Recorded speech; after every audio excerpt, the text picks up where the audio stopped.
Hello students, welcome all of you in today's class. Today we will learn about past indefinite tense. पिछले videos में हमने present tense के बारे में पढ़ा.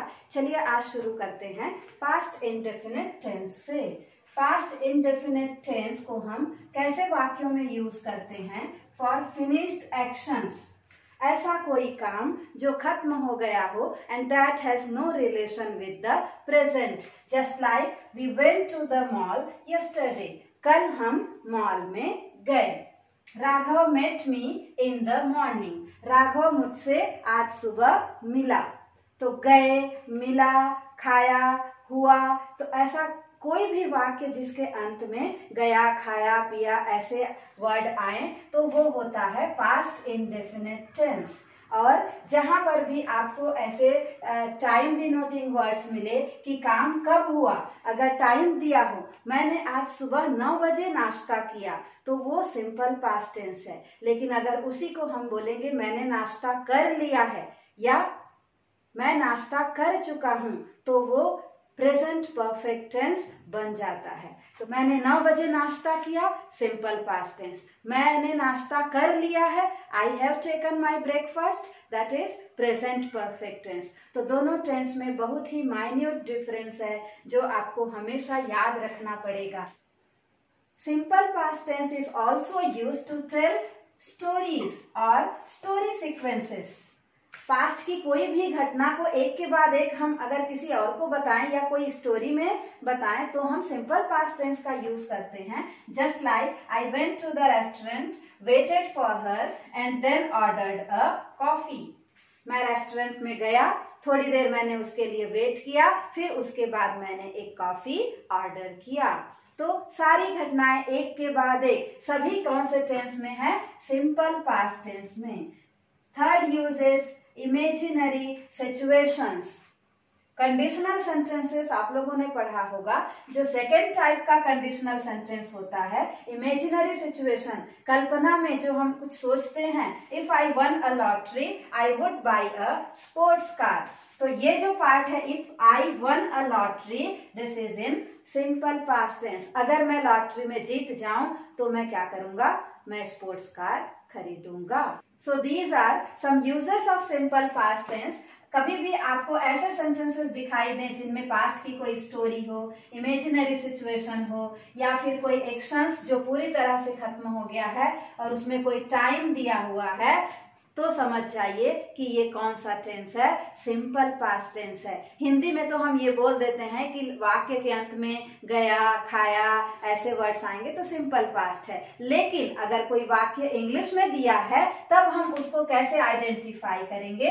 इन सभी क्लूज को देखकर. ओके, चलिए अब देखते हैं कि हम सेंटेंसेस बनाएंगे कैसे, स्ट्रक्चर क्या होगा. Okay, let's take the first example. We went to the mall yesterday. कल हम मॉल गए. अब इस सेंटेंस को हमने कैसे बनाया है देखिए. First and the foremost important is the subject. Subject क्या होता है? काम को करने वाला. और सामान्य वाक्य हमेशा शुरू होगा सब्जेक्ट से. So we is the subject here. And then went. Went क्या है?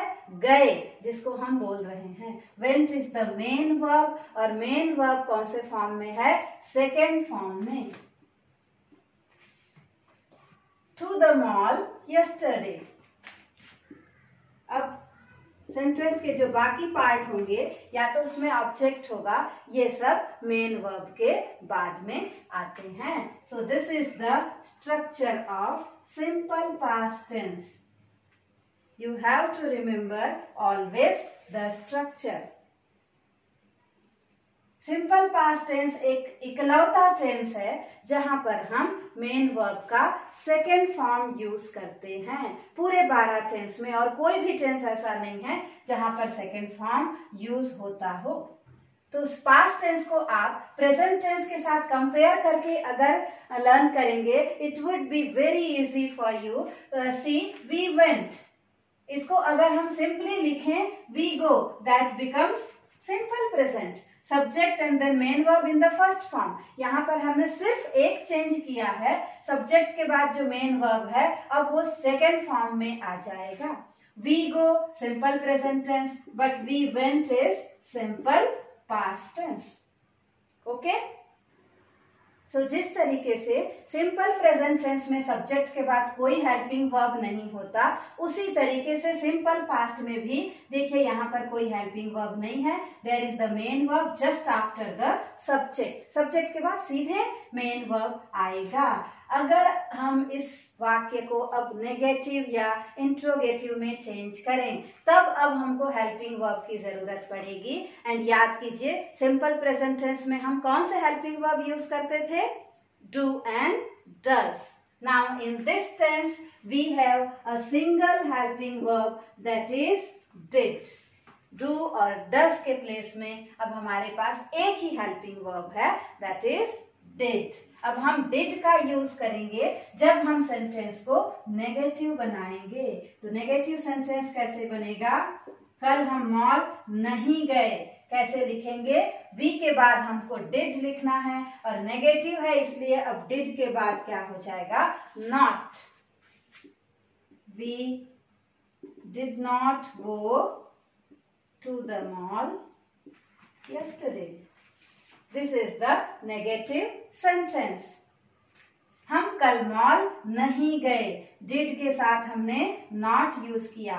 We is the subject, did is the helping verb and then the main verb. तो ये नेगेटिव सेंटेंस होगा।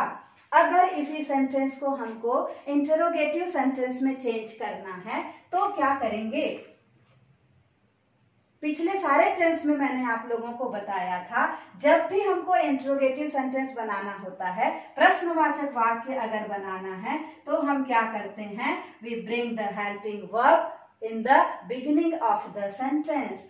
सो interrogative sentence starts with the helping verb. अब हमको क्या करना है? सेंटेंस को इंट्रोगेटिव बनाते समय हेल्पिंग वर्ब को सबसे पहले लिखना पड़ेगा। कौन सा है हेल्पिंग वर्ब? डिड। डिड के बाद क्या आ जाएगा? Subject. Did we go to the mall yesterday? And at last the question mark, very important. अब यहाँ पर आप लोग देखिए क्या चेंज किया है हमने? जैसे ही डिड यूज किया the main verb it again comes into the first form. यहाँ पर हमने लिखा था वी वेंट, लेकिन यहाँ पर did not go. Again in the interrogative sentence did we go.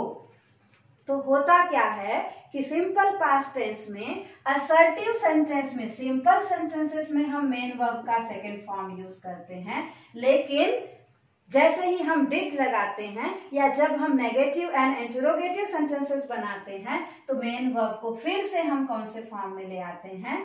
First form में। ये रूल आपको हमेशा याद रखना है। सेकेंड फॉर्म सिर्फ सिंपल पास्ट टेंस में यूज होगा और वो भी सिर्फ असर्टिव सेंटेंसेस में या फिर सिंपल सेंटेंसेस में। Okay, let's try to revise with another example. My father gifted me a new Android phone. मेरे पिताजी ने मुझे एक नया एंड्रॉइड फोन गिफ्ट में दिया। My father is the subject here. Then gifted is the main verb which is in the second form and Android phone is the object. So this is the simple sentence in simple past or past indefinite tense. Now let's change the sentence into negative. कैसे use करेंगे हम negative sentence में? My father, after the subject we have to add the helping verb now that is did. Negative interrogative के लिए अब हम use करेंगे did। चूंकि हम नेगेटिव सेंटेंस बना रहे हैं तो डिड में हम क्या लगा देंगे? Not. My father did not. Gifted जो सेकेंड फॉर्म में है अब वो फर्स्ट फॉर्म में आ जाएगा और क्या बन जाएगा? गिफ्ट की जो पोर्शन है वो सेम ही रहेगा। Gift me a new android phone. Interrogative sentence बनाने के लिए हम कैसे करेंगे? We have to start the sentence with the helping verb. क्या हो जाएगा? Did my father. Again, main verb will be in the first form. Gift me a new Android phone. And at last the question mark. क्या मेरे पिताजी ने मुझे एक नया मोबाइल गिफ्ट किया? See, the important thing is that simple past tense जो है वो सिंपल प्रेजेंट से भी इजी है, इसलिए क्योंकि उस समय हमारे पास डू और डज दो हेल्पिंग वर्ब्स थे. Now we have only one. अब हमको ये कंफ्यूजन नहीं है कि हम कौन से सब्जेक्ट के साथ डू यूज करें, किसके साथ डज. एक ही है did. I, we, you, they, he, she, it, सभी सब्जेक्ट्स के साथ डिड ही यूज करना है. होप कि आपको क्लियर हो गया होगा कि कैसे हम सिंपल पास्ट टेंस में सेंटेंसेस बनाएं और उनको नेगेटिव और इंट्रोगेटिव सेंटेंसेस में चेंज करें. Okay, thank you for watching this video patiently.